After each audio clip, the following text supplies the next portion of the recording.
side's for sale, mate. I might buy that.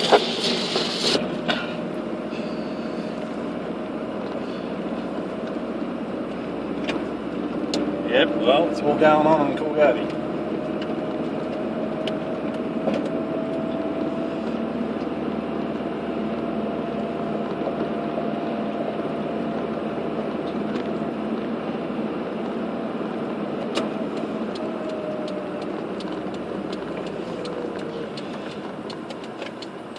Barrow Rocks, Cave Hill.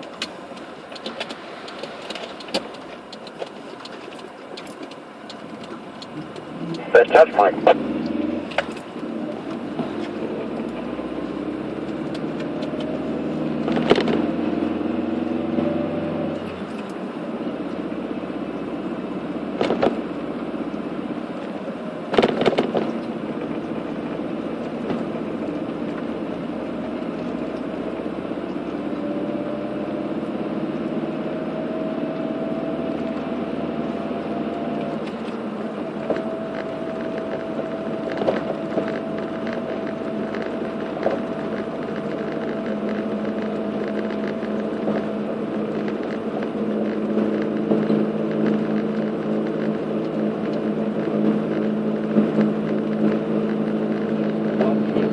In the past 2 days, at least 89.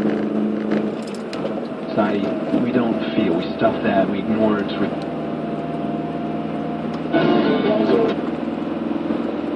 On attacks this year. Middle East correspondent Matt Brown reports. In less than a week, more than 220 Iraqis have been killed in a wave of attacks. They're part of a bloody new phase in deteriorating relations between Iraq's Sunni minority and its Shiite majority, headed by the Prime Minister, Nouri al-Maliki. Martin Kobler, the special representative of the UN Secretary-General, has been urging the two sides to make a compromise. I must say I'm more concerned than ever. I was with the Prime Minister yesterday, and we discussed the situation in the country, and I made it clear to him, but I also made it clear to other politicians that it is You don't have to worry too much about tsunamis if you live here, should you? I missed that, say again. I said you wouldn't have to worry too much about a tsunami if you lived here. No, I think that's probably right.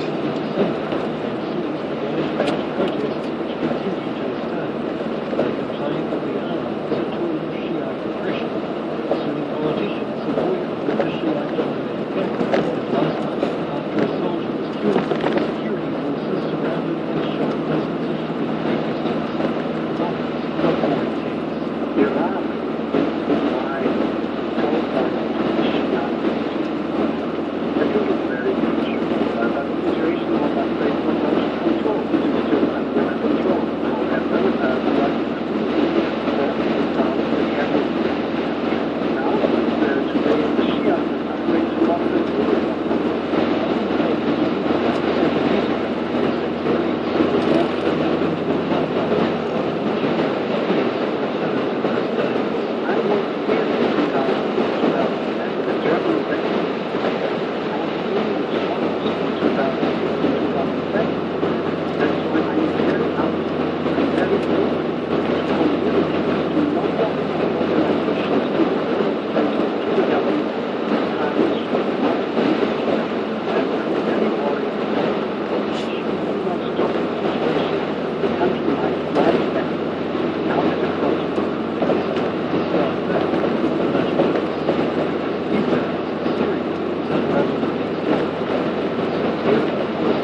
money to buy and build race cars when you were 16?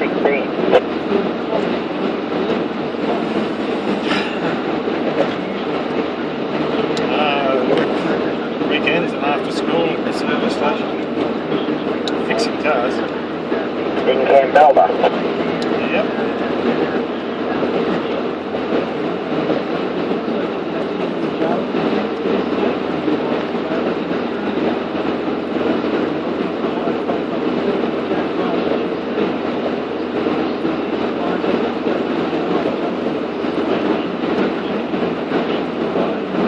So when did you decide to graduate the aeroplane?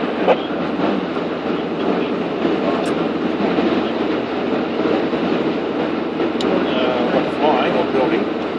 Yes. Well, I had my first lesson about 6 months after I moved to Perth. And so I was 19, but I couldn't afford it. So I didn't do anything until I was about 30, I guess, 28.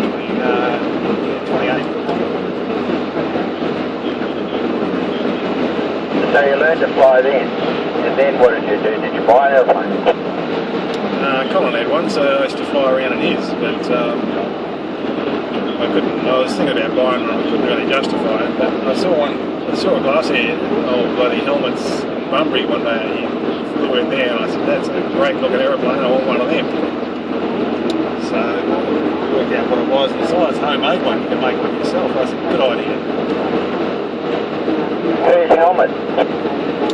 First guy, old guy in Northern, built one back in the 80s, glasshead one, fixed gear one, so just like an aeroplane should, so I've got to have one of those. So what happened to him in that aeroplane? I don't know what happened to him. I think he eventually, he was old. When I met him, he would have been about 65, I guess, still flying that aeroplane. I went for a ride in him, and it was the scariest thing I'd ever done. I managed to survive because he wasn't really up with it. But then I went and had a ride in George Cole's one. He was just building one. So had a look at that. Yeah, I saw George's at a Langley fly-in, and I was just admiring it from behind the rope, and he said, you want to try it on? And climbed in and sat in, and I thought, I've got to get one of these. Yeah, when I decided I was going to buy one,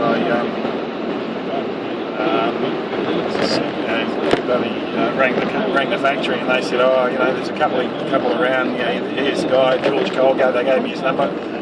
And another guy, Rick Stephen, gave me his number. So I'd never met Rick before, so I rang Rick up and he said, oh yeah, come and have a look. Much reflection, he now supports what he describes So he was building kicks then, or HO. non-discriminatory future. Yeah, he was halfway through building that one. It was a difficult personal journey for him, citing one conversation that affected him deeply.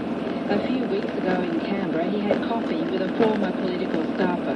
Kevin Rudd says, like himself, the bloke is a bit of a godfather. So that was in the mid-80s, about One day, he'd 87, like to get 86, married something to like that. another bloke. And asked the So former worked out how I was going to pay for one because I had a government job at that time. So I had enough money, but you had to pay sales tax, so that was another 6 or 7 grand. So, and Mum. Yeah, well, I remember going down the Aero Club about that time. I can't remember what for. I must have been flying somewhere, and I saw that aeroplane through the Yates hangar door, and I went over, and Rick with his normal gruff self, so he let me have a look at it. Yeah, I ended up doing a bit of obviously doing all the wiring, a fair chunk of the wiring on that one. And then the government dropped the sales tax requirement for aeroplanes in 1988. So which immediately dropped the price by 6 grand, so I just placed an order the next day. And where did you build it? I was going to build a shed. I had a house and I just moved into it. I'd owned the house for about 5 years and I had it rented out and I just moved into it in 87 and I thought I'll just build a garage in the backyard and I'll build it in there. But backyard wasn't big enough, so I thought I'll sell this house and buy another one, and I've actually found a 10-acre block out in West Swan with a 50 by 30 foot shed already built on it. I thought, that's me, I'll buy that. So I sold my house and bought a block of land. You still got that? Yeah, still got the block of land. What's in the shed? Nothing, it's just crap. So I had all my gear in there, moved everything I owned into the shed, bought a caravan, lived in a caravan park for 3 months until I got sick of that, so I rented an old house down the street. Then a bushfire came through and I thought the whole place was going to burn down. Luckily it didn't. And a bit later someone broke in and stole all my tools and my compressor and my motorbikes. So, and then it happened again, so I decided I had to move it. So I then bought another house and grown down. And the house you got now, did you finish building the airplane there? Yeah, it was a quarter-acre block in Maylands with an old house, small house, so I built a 7 by 9 metre shed in the backyard, big shed, and moved the aeroplane in there. Oh, I didn't know it. And how did you get it down to Jandakot? Oh, it's in two parts, the wing and the fuselage. The fuselage I just put on a car trailer. And the wing, I was driving past, I was living up the street and there was a guy that had dragon boats, some mob, and he had a dragon boat trailer, 10 metre long dragon trailer.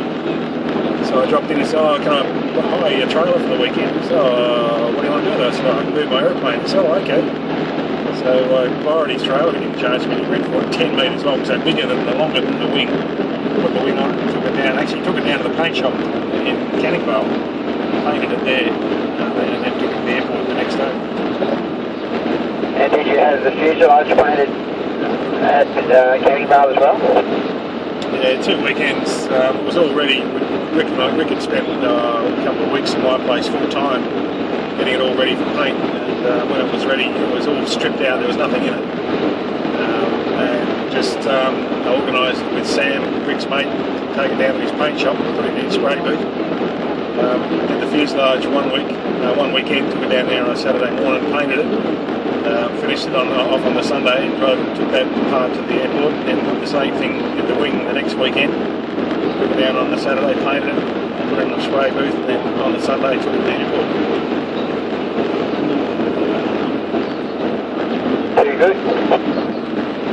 Yeah, it still took another 18 months to finish it, put it all back together. I started work on it in Rick's, Peter Stevens hangar opposite Bill, until Shane decided to put his car in there as well, and things got a bit untidy, so I moved it out of there and moved it into the big hangar of Ted Rears up the other end. Moved it there for a while, and then we moved it back into my big hangar.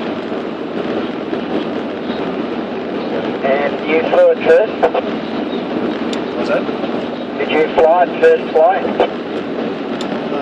Yeah, before I flew it, I did. We went out. Peter Yates and I went out and did an hour in your aeroplane, with Laurie's aeroplane.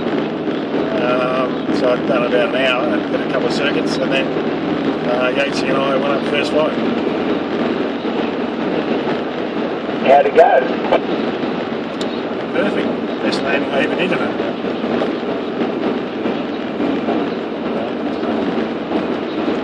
So we took off, went out, flew overhead, did some circuits, and that was alright. So we went out in the training area and just blasted around a bit.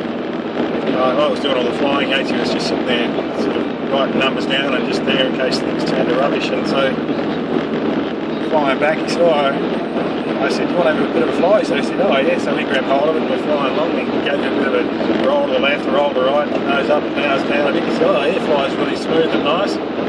So next thing you just push the nose down a bit, pulls it up, get a big barrel to the left, barrel roll. This is on the first flight. I said, oh, that's pretty good. Did the same again to the right. And I said, yep, that's enough, thanks a lot. So I took it back, flew back to Jandakot, landed. Did another flight in the afternoon, so I'd done 2 flights, and that was on a Friday, I think. And I said, what about tomorrow? We go and do a few more. So I couldn't fly solo with it. So I said, we'll go and do a bit more. So he said, yeah, right. So we went down to Serpentine and did 2 hours of non-stop circuits, just around and around for 2 hours. And at the end of that, no trouble. He got out and I said, oh, you want to go flying? He said, no, you can fly. And that was it. Oh, well, that's a lot of instruction. Yeah, and brand new aeroplane. I could have done like 20 minutes on the first flight on Friday, and then the second flight was about another half an hour. So I'd have done less than an hour. And then on the Saturday, we went and did 2 hours of banging it in and out. In fucking gear up, gear down, around, land, take off, the whole banging in circuits for 2 hours non-stop. I never touched it. The aeroplane was like brand new, nothing went wrong with it.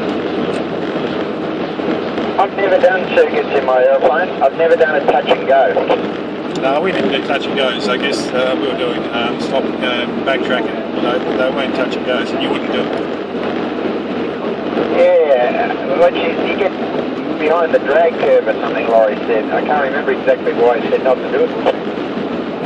Well, apart from the fact that it doesn't prove anything, I mean, just it's a dangerous thing and things like that. You don't know how much runway you're going to use and all that sort of thing. So there's no real benefit.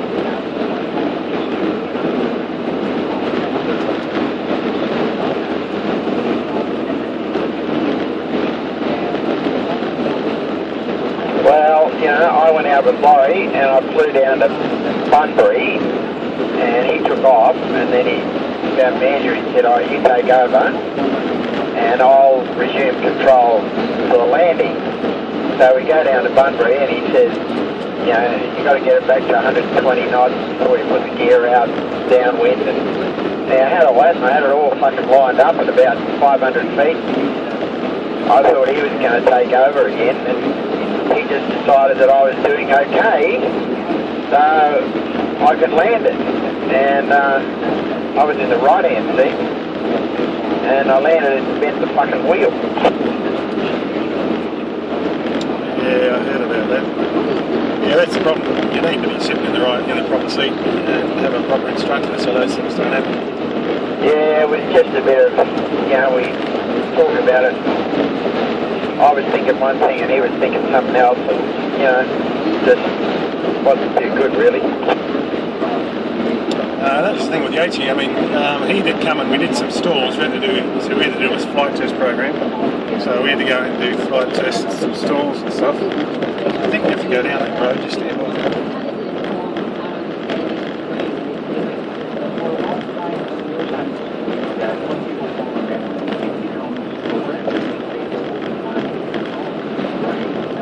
We're on.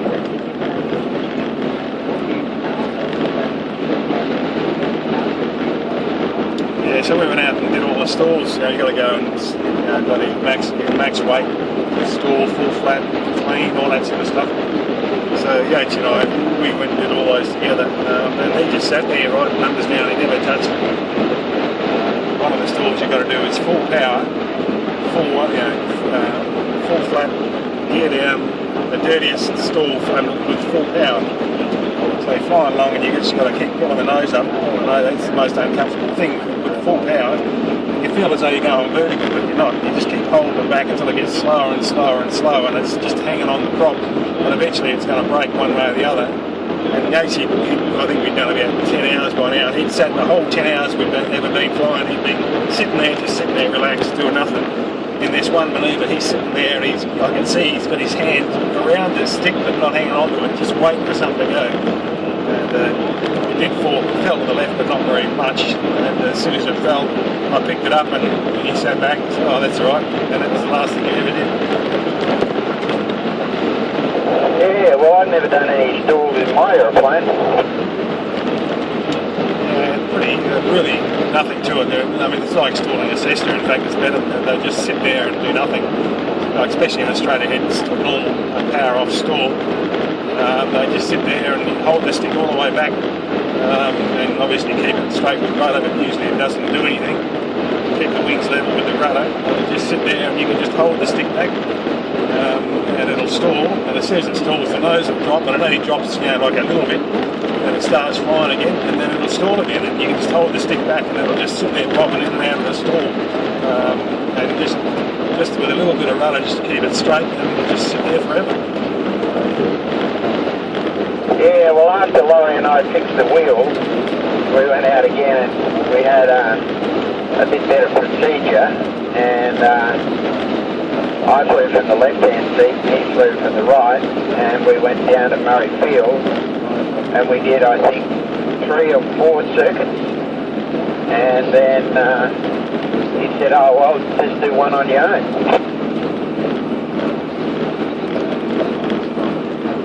Yeah, I mean, they're easy to fly, that's the point.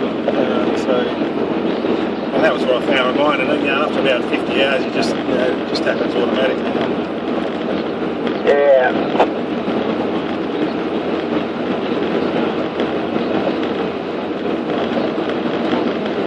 But I think if I ever wanted to sell my airplane, I don't know, I'd be up to giving instruction to someone. You probably, no, you wouldn't. You'd take it for a bloody flight. They'd have to sit in the right hand seat. And if they decided they want to buy it, you'd have to just get somebody else to do it. Yeah, well, that's right. I figured I said I could take it for a flight and say, if you want to get instruction, talk to PDH or somebody, Yeah, and you wouldn't do it any other way, It's just too much risk. Yeah, absolutely. So that road's closed to all vehicles. Well, according to my map, we should still be going ahead. The minimum wage is necessary to prevent the country's This just goes to the mine. The Rocks Road goes to the left, but it says it's closed to all vehicles.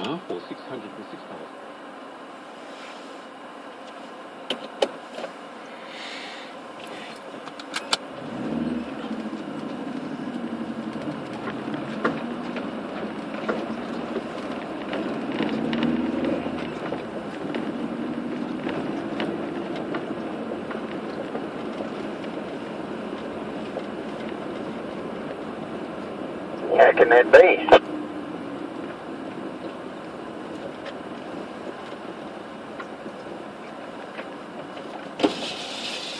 Well, the Shire will close it if they don't want you fucking digging it up.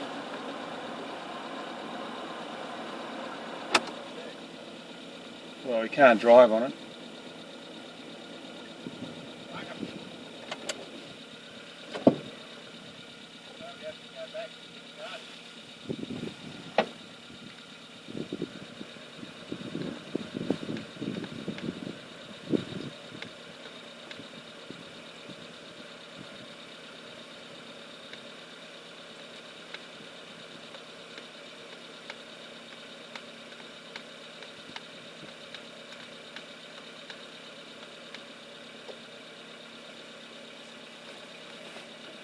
Does it show another road just going that way?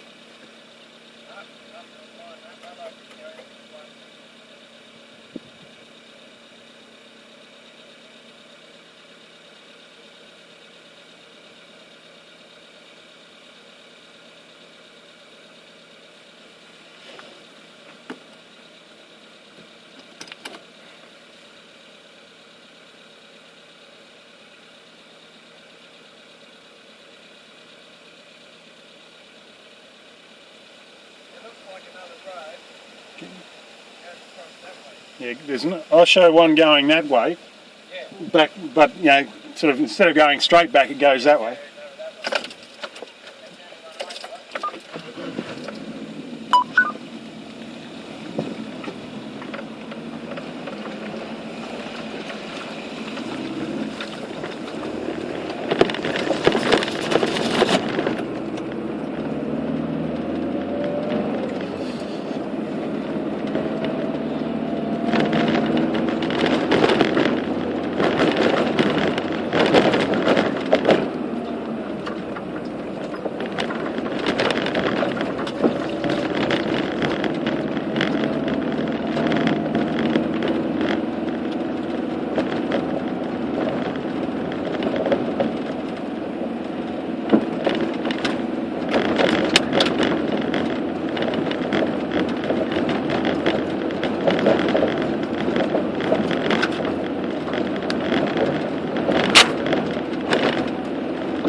on the road.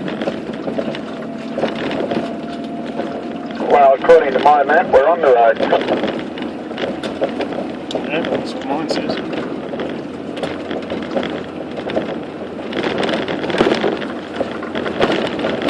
Someone's been here probably better.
Surveyor line or something, it's pretty straight.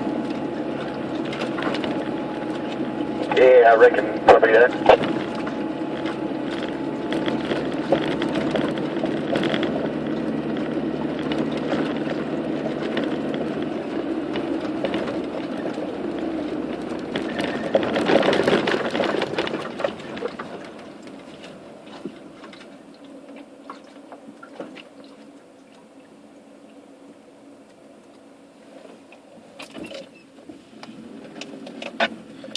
Another road off to the left here, which looks as though it's a pretty good road, not on my map though.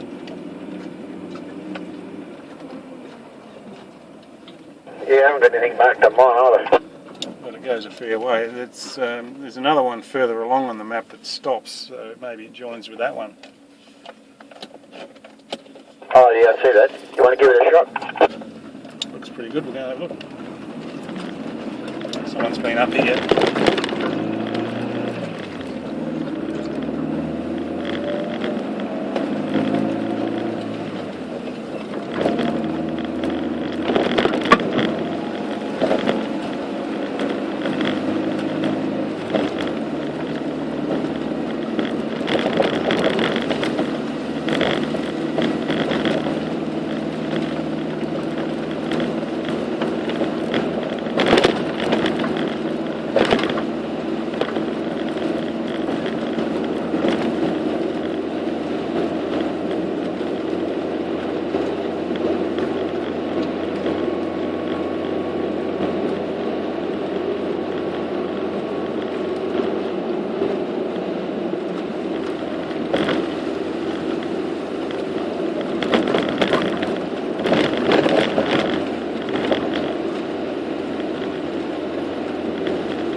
Trend line, which puts me that intersects directly on the end of that other road that's on the map.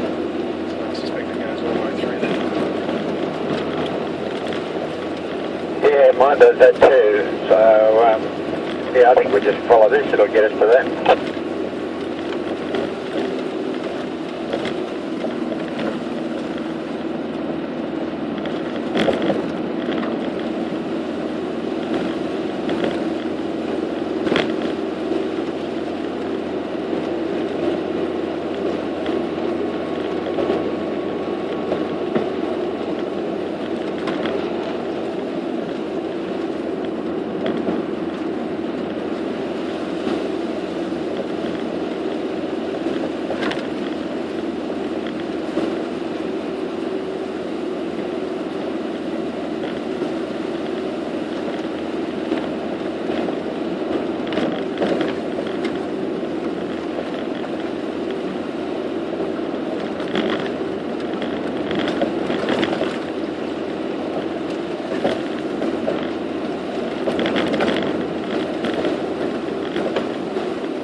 this way.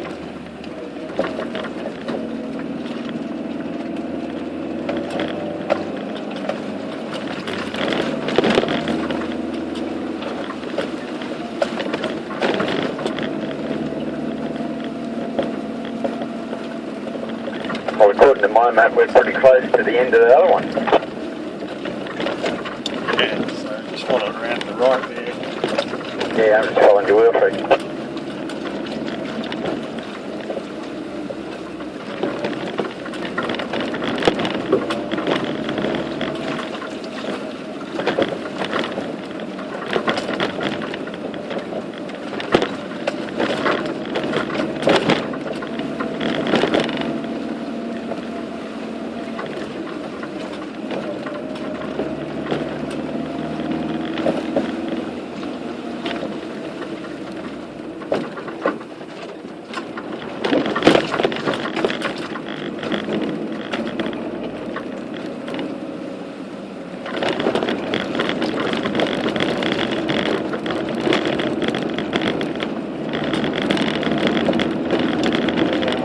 Now a gravel road. Well, we should just have a look and see if anything else heads off to the left and take us over to that Victoria Rock Road.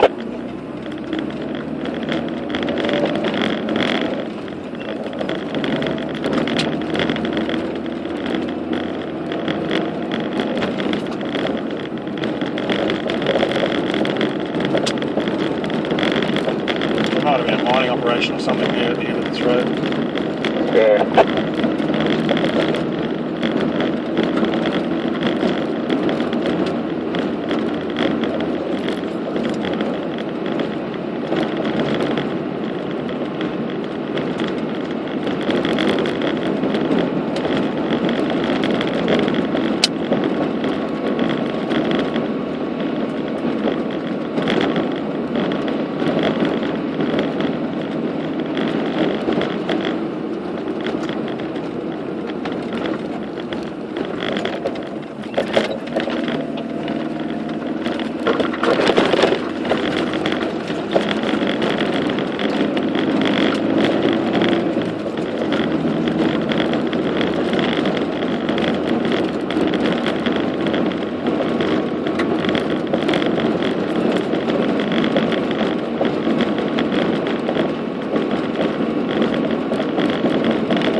this road.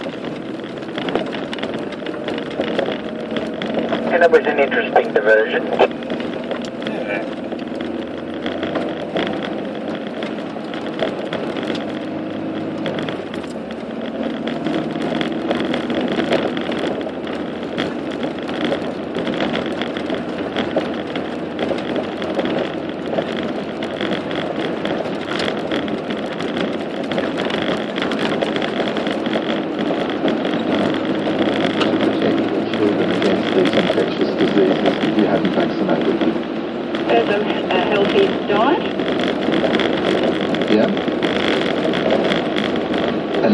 Taking care of them, fed them a healthy diet, and they haven't had any signs of it. When I was breastfeeding, there were scientific articles to say that when you're breastfeeding, the vaccinations don't work anyway. And that was a scientific article. Where do you get your information from? Books, not just what they say, but they get them all from the internet, from a lot of books that I have read, and a lot of the vaccinations, a lot of the diseases were on the way out before the vaccination started.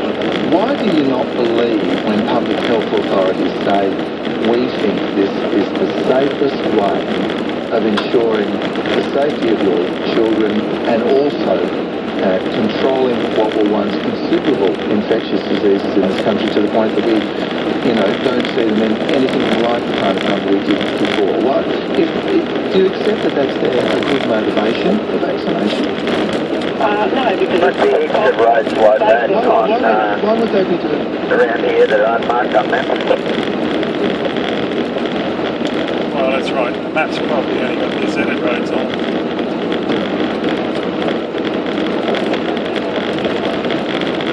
Californians, who was a medical doctor and who found that the Aboriginal kids that he was vaccinating, a lot of the kids died, and he wrote a book, Every Second Child. He realised the mistake he was making because the poor little kids, their immunity was so bad that the vaccinations were killing them. Now, he got pretty much run out of the country. He wrote a book called Every Second Child. He ended up in New Zealand, and there are lots of doctors who have the same thing happen to them because they don't agree with the establishment. They get muffled or they get sent out of the country. What if his argument was discredited? No one gets sent out of the country. Was his argument discredited? Yeah, well, obviously. They didn't agree with it. Linda, I appreciate your contribution to this. Hello, Judy. Hello, Jeff. Hi. How are you, Judy? There are always going to be people who vehemently believe that they're doing the right thing by not immunising their children. I nursed during the polio epidemic in WA, and seeing that was horrific. And there is so little polio now that there must be a reason that they're being vaccinated against it. I also went to visit a little 2-year-old in hospital whose grandmother asked me to go and see her. She had whooping cough. And to see a child struggling to breathe, to cough, it's just heartbreaking. There are always going to be the occasional terrible things that happen. But on the whole, the numbers of children who are protected from these diseases far outweigh the ones who do get sick.